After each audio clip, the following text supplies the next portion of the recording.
আমেরিকার আকাশে ঘটে যাওয়া ইতিহাসের রহস্যময় সবচেয়ে বড় বিমান হাইজ্যাকিং। পৃথিবীর মধ্যে সবচেয়ে রহস্যময় মিস্ট্রি যদি এখনো খোঁজ করা হয়, টপ 5 এর ভিতরে এই ঘটনাটি থাকবে। নাম তার ডিবি কুপার। মহাকাশে একটি বোয়িং 727 উঠছে। একজন সাধারণ মধ্যবয়সী লোক স্যুট টাই পরে সানগ্লাস চোখে দিয়ে বিমানে বসে আছে। 24শে নভেম্বর 1971 সাল। পোল্যান্ড থেকে সিয়াটেলের উদ্দেশ্যে রওনা দেওয়া নর্থ ওয়েস্ট ওয়ারিয়েন্ট এয়ারলাইন্স এর একটি ফ্লাইট। বিমানে বসে ডন কুপার নামে একজন মধ্যবয়সী ব্যক্তি সিগারেট খাচ্ছিলেন।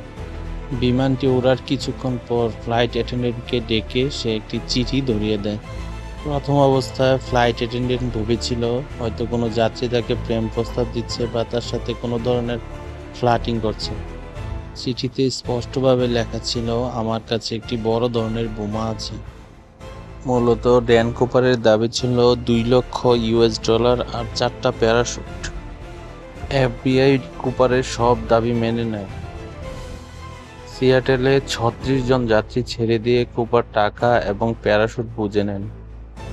বিমানটি যখন ওয়াশিংটনের রেনিয়ার পর্বতের উপর দিয়ে যাচ্ছিল, বাইরে তখন প্রচণ্ড ঝড় বৃষ্টি, হাড় কাঁপানো ঠান্ডা। তখনই ঘটে আসল মূল ঘটনা। রাত 8:13। বোয়িং 727 এর পিছনের সিঁড়ি আচমকা খুলে যায়।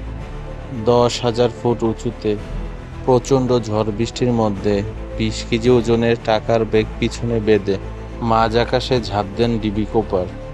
বিমানটি পরবর্তীতে ভালোভাবে ল্যান্ড করলেও আর কোনো খোঁজ পাওয়া যায়নি ডিবি কুপারের। পরবর্তীতে এফবিআই অনেক বড় একটি সার্চ অপারেশন চালায়, কিন্তু না পাওয়া যায় কোনো লাশ, না পাওয়া যায় কোনো প্যারাশুট, না পাওয়া যায় কোনো টাকার অংশ। এছাড়া তখন থেকে আজ পর্যন্ত ড্যান কুপারের আর কোনো তথ্যই পাওয়া যায় না। তাই এফবিআই এই কেসটিকে বন্ধ করে দেয় আর এই কেসটি অমীমাংসিতই থেকে যায়। আর প্রশ্নই থেকে যায়, ড্যান কুপারের সেদিন কি হয়েছিল।